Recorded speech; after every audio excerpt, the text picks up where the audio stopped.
नमः हरे हराये नमः। हरे कृष्णा। आज हम भगवत गीता अध्याय 7 श्लोक नंबर 12 सीखेंगे। चलिए शुरू करते हैं। ये चैव सात्विका भावा राजसास्तामसाश्च ये मत्त एवेति तान् विद्धि न त्वहं तेषु ते मयि। अब हम इसे धीरे धीरे बोलकर समझते हैं। ये चैव सात्विक भाव राजसास तामसाश्च ये मत्त एवेति तान् विद्धि न त्वहं तेषु ते मयि। अब हम इसे फिर से गाते हैं। ये चैव सात्विक भाव राजसास्तामसाश्च ये मत्त एवेति तान् विद्धि न त्वहं तेषु ते मयि। अब हम समझते हैं भगवान श्री कृष्ण इस श्लोक में हमें क्या बता रहे हैं। तुम जान लो कि मेरी शक्ति द्वारा सारे गुण प्रकट होते हैं, चाहे वे सतोगुण हो, रजोगुण हो या तमोगुण हो। एक प्रकार से मैं सब कुछ हूँ, किंतु हूँ स्वतंत्र। मैं प्रकृति के गुणों के अधीन नहीं हूँ, अपितु वे मेरे अधीन हैं। हरे कृष्णा। चलिए अब हम प्रभु जी से इस श्लोक के बारे में और अच्छे से समझते हैं। हरे कृष्णा। तो अब भगवान श्री कृष्ण बहुत महत्वपूर्ण बात बता रहे हैं और क्या बोल रहे हैं कि ये तीनों के तीनों गुण मुझसे ही प्रकट होते हैं, पर इसका मतलब यह नहीं है कि इन तीनों गुणों का प्रभाव भगवान श्री कृष्ण पर पड़ता हो। भगवान श्री कृष्ण से भले ही उत्पन्न हुए हो, भले ही उनकी शक्ति से कार्य करते हैं, पर वे भगवान को किसी तरह से भी प्रभावित नहीं कर सकते। इसीलिए प्रभुपाद जी तात्पर्य में बताते हैं भगवान का एक नाम है निर्गुण। बहुत सारे लोग निर्गुण को बहुत गलत तरीके से बताते हैं। निर्गुण का सामान्य अर्थ ले लेते हैं और लोग बोलते हैं जो भगवान निर्गुण और निराकार है, तो वहाँ पर जब निर्गुण बोला गया उसका मतलब यह नहीं है कि कोई गुण नहीं है। निर्गुण का मतलब हुआ तीनों गुणों से, सत्व गुण, रजोगुण और तमोगुण तीनों से परे हैं। इसीलिए भगवान श्री कृष्ण निर्गुण कहलाते हैं। गुण के बहुत सारे अर्थ होते हैं, पर जब भगवान श्री कृष्ण सतोगुण के बारे में बोल रहे हैं तो यहाँ गुण का मतलब होता है रस्सी। जीवात्मा इन तीन गुणों से बंधा हुआ है। इसका मतलब हम तीन तरह की रस्सियों से बंधे हुए हैं। कभी सत्व गुण की प्रेरणा में कार्य करते हैं, कभी रजोगुण की प्रेरणा से कार्य करते हैं और कभी तमोगुण में आके कार्य करते हैं। तो ये तीनों गुण इस जीवात्मा को इस शरीर में बांधता है। इसीलिए यहाँ पर गुण का मतलब होता है रस्सी जो बांधता है। और भगवान श्री कृष्ण को बोलते हैं निर्गुण, मतलब उनका कोई बंधन नहीं है इन तीनों गुणों का, और इसीलिए वे तीनों गुण भगवान को किसी भी तरह से प्रभावित नहीं करते। तो जब भी कोई बोले निर्गुण है तो आप उनसे पूछिए कि जी आपका क्या मतलब है निर्गुण से। और बहुत सारे लोग निर्गुण का गलत अर्थ निकालते हैं, पर जब हम भगवान श्री कृष्ण की लीलाओं को देखते हैं तो भगवान श्री कृष्ण के हृदय में कितने सारे सद्गुण है जो हमें 12वें अध्याय, 13वें अध्याय, 16वें अध्याय में देखने को मिलता है। तो भगवान के पास बहुत सारे सद्गुण है ऐसा मत समझें कि भगवान के अंदर कोई गुण नहीं है। तो इस बात को ध्यान रखें। बहुत लोग हमें भ्रमित करते हैं इस तरह से, और क्या करते हैं, निर्गुण के साथ में निराकार जोड़ देते हैं। तो निर्गुण का अर्थ बहुत गलत तरीके से बताते हैं, निराकार को भी बहुत गलत तरीके से समझाते हैं। निराकार का मतलब वो लोग बताते हैं जो परम पुरुष है उनका कोई आकार नहीं है, और ये भी बहुत बड़ा गलत धारणा है। जब हम शास्त्रों का गहनता से अध्ययन करते हैं तो हमें पता चलता है भगवान श्री कृष्ण का एक बहुत ही अद्भुत, बहुत ही सौंदर्यमय रूप है। और ये कोई मैं मन से बोल रहा हूं नहीं, ये उपनिषदों का शब्द है, जहां पर बोला गया ओम सच्चिदानंद रूपाय। उनका जो रूप है सच्चित और आनंदमय है। जहाँ पर बोला गया सच्चिदानंद विग्रह, उनका एक रूप है, उनके एक आकृति है। इसीलिए जब कोई भी गुरु अगर बोलते हैं कि वो निर्गुण और निराकार है, तो बहुत जरूरी है कि उनका उद्देश्य क्या है, वो क्या कहना चाहते हैं। अगर वो ये बोल देते हैं कि वास्तव में भगवान तो निर्गुण निराकार है, इसका मतलब उन्होंने भगवत गीता और श्रीमद् भागवतम का अध्ययन नहीं किया। भगवान निर्गुण और निराकार के रूप में आते हैं, पर वो कैसे होते हैं, ब्रह्म ज्योति के रूप में। तो भागवतम बोलते हैं भगवान श्री कृष्ण के 3 तरह के शक्तियाँ हमें देखने को मिलती है। पहला जिसको बोलते हैं ब्रह्म, ब्रह्म का मतलब ब्रह्म ज्योति, जो है निर्गुण और निराकार। उसके ऊपर आते हैं परमात्मा। परमात्मा कैसे हैं, वो सगुण है और उनका एक विशेष रूप है जिसको बोलते हैं क्षीरोदक्षाई विष्णु। और इसीलिए जब बहुत भक्तजन योग के द्वारा, ध्यान योग के द्वारा जिन भगवान का दर्शन करते हैं, वो चतुर्भुजा धारी भगवान विष्णु होते हैं, जो कि परमात्मा के रूप में हमारे हृदय में विराजमान होते हैं।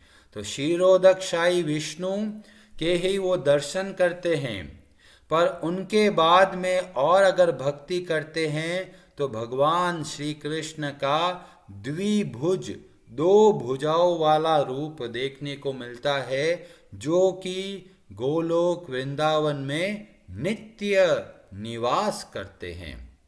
और भक्तगण जहाँ पर जाते हैं, तो इसीलिए जब कोई निर्गुण निराकार बोले तो वो ब्रह्म को बताते हैं, पर ब्रह्म के ऊपर पर ब्रह्म है जिसको भगवान श्री कृष्ण कहते हैं। और उनका जो रूप है और उनके गुण है, दोनों ही दिव्य है। और भगवान के हृदय में एक बहुत बड़ा जो गुण देखने को मिलता है, वह है कृतज्ञता का भावना। भगवान का हृदय में बहुत कृतज्ञता है, और इस बात का हमें जगह जगह पे देखने को मिलता है। कोई थोड़ी भी भगवान श्री कृष्ण की सेवा करता है तो भगवान सोचते हैं देखो मेरे लिए कितना कर रहा है। और जैसा गुण भगवान में है, ऐसे ही गुणों को हमें अपने जीवन में उतारने का प्रयत्न करना है। हमें भी कृतज्ञता का भाव रखना है उन सब के प्रति जिन्होंने हमें भगवान श्री कृष्ण की भक्ति सिखाई, जिन्होंने हमें भक्ति का मार्ग बताया। उन सब के प्रति हमारे हृदय में बहुत कृतज्ञता होनी चाहिए। भक्ति का मतलब ही है कृतज्ञता। जब हम कृतज्ञता से भगवान का नाम का जप करते हैं तो हमारी भक्ति बहुत तीव्रता से बढ़ती है। इसलिए जब आप भगवत गीता का अध्ययन करें, भागवतम का अध्ययन करें या भगवान के नाम का जप करें, बहुत कृतज्ञ होके करें कि भगवान आपकी बहुत बड़ी कृपा है, नहीं तो ब्रह्मांड भ्रमित है, जगह जगह पे लोग भटक रहे हैं। हम थोड़ा बहुत भक्ति कर पा रहे हैं, ये केवल आपकी और आपके भक्तों की कृपा है, नहीं तो हमारा क्या सामर्थ्य। इस संसार सागर में कितने ही जन्मों से भटक रहे हैं, आपकी बड़ी कृपा हुई और हम लोग थोड़ा बहुत जप करना आरंभ किया। इस तरह से जब आप कृतज्ञ होकर भगवान की भक्ति करते हैं तो भगवान भी और कृतज्ञ बनते हैं और सोचते हैं मैं कैसे इनकी सहायता करूं। कई लोग इस श्लोक को गलत तरीके से भी देखते हैं। वो क्या कहते हैं कि सत्व गुण, रजोगुण और तमोगुण सब कुछ भगवान से ही तो आता है, तो भगवान ही जिम्मेदार है अगर हम गलत कार्य करते हैं तो भगवान को सजा दो। क्यों? क्योंकि भगवान ने बोला तमोगुण मुझसे आता है, और कोई तमोगुण में आकर कोई नशा करता है, कोई किसी को दुख पहुंचाता है, तो वो बोलेगा अरे आपकी तो भगवत गीता में लिखा है। क्या लिखा है? कि सत्व गुण, रजोगुण और तमोगुण सब आपसे आता है, तो मतलब भगवान दोषी हुए ना। तो बोलते हैं नहीं, भगवान से उत्पन्न हुए पर भगवान उनसे प्रभावित नहीं होते। और ये ऐसे ही है जैसा कि एक चोर को जब कोर्ट में लेके जाते हैं और जज सजा सुनाता है, तो जज बोलता है कि पाप जो तुमने किया उसकी सजा तुमको भोगनी पड़ेगी। वो बोलेगा मैं क्यों भोगूं, भगवत गीता में लिखा है। पर कहते हैं भगवत गीता में ये भी बताया गया है हम सब स्वतंत्र हैं। किसके लिए? कार्य करने में और कार्य का चयन करने में। तो भगवान ने जब सत्व गुण बोला, रजोगुण बोला और तमोगुण बोला, तीनों गुणों को ध्यान में देते हुए फिर भगवान ने बताया भी है कि हमें करना क्या है। हम कोई रोबोट नहीं हैं जो बटन दबा दिया और चले जा रहे हैं। हमारे पास स्वतंत्रता है, निर्णय करने की शक्ति हमारे पास है। हम ये चयन कर सकते हैं कि ये समय भगवान को दें या फिर किसी और कार्य को दें। तो ये कार्य करने की जो स्वतंत्रता है उसका दुरुपयोग जब हम करते हैं तो हम फिर तमोगुण के प्रभाव में आकर दुख पाते हैं। भगवान हमको दुख नहीं देते, हम अपने ही कर्मों की वजह से दुख पाते हैं। इसलिए भगवान को कभी भी दोष नहीं देना चाहिए। जब भी शास्त्र हमें बोलता है कि आप ऐसा कीजिए, उसका मतलब यह है कि हमारे पास ये स्वतंत्रता है, हम फ्री हैं कि हमें क्या करना है। और इसीलिए भगवान श्री कृष्ण ने दूसरे अध्याय में बोला कर्मण्ये वाधिकारस्ते, कर्म करने में आपका अधिकार है। मतलब हम स्वतंत्र हैं कि हम कौन सा कार्य करें। तो जो कोई व्यक्ति दोष देता है भगवान को कि भगवान तमोगुण भी आपकी वजह से आया है और मैंने जो गलत काम किए उसकी सजा भी आपको मिलेगी, तो वह गलत है। और एक बहुत महत्वपूर्ण बात कि जब हमें ये बताया गया कि हमें इस तरह से कार्य करना है और फिर भी अगर हमसे गलती होती है तो क्या करें? प्रयत्न करना है। गलतियां अभी इसीलिए हो रही है कि पहले हमने ऐसी गलत आदतें बना दी है, तो कहीं से तो आरंभ करना ही पड़ेगा। तो क्या करें? थोड़ा थोड़ा वापस अपना सही मार्ग पे लेके आना है। अपने मन को शुद्ध करना है, अपनी इच्छाओं को शुद्ध करना है। और वो कैसे होगा? जब हम थोड़ा थोड़ा वापस भगवान की ओर जाने का प्रयत्न करते हैं। कई लोग बोलते हैं, अरे भगवान से ही सारे बुरे कर्म प्रकट होते हैं। तो बोलते हैं नहीं, और उदाहरण दिया जाता है अंधकार का और सूर्य का। जब सूर्य प्रकट होता है तो वहां पर अंधकार नहीं होता, और जहां पर अंधकार होता है इसका मतलब सूर्य वहां पर प्रकट नहीं है। ऐसे ही जब कोई व्यक्ति भगवान से अपना संबंध भूल जाता है और तभी वह गलत कार्य करता है। जब वह भगवान का स्मरण करता है तब वह गलत कार्य कर ही नहीं सकता। क्यों? क्योंकि भगवान का स्मरण उसकी इच्छाओं को शुद्ध कर देता है। और आगे चल के भगवान बताएंगे कि ये तीनों गुण है वो वास्तव में भगवान के अंतर्गत कार्य करते हैं, क्योंकि ये तीनों गुणों से जो युक्त प्रकृति है वह भगवान के देख रेख में कार्य करती है। और जैसे ही उसको भगवान से जोड़ेंगे तुरंत हमारा जो अंधकार है वह दूर हो जाता है। और इसीलिए ऐसे गुरु की महिमा है जो हमारी सहायता करते हैं ऐसा भगवत गीता का ज्ञान प्रदान करने का। ओम अज्ञान तिमिरांधस्य ज्ञानांजन शलाकया चक्षुर उन्मीलितं येन तस्मै श्री गुरुवे नमः।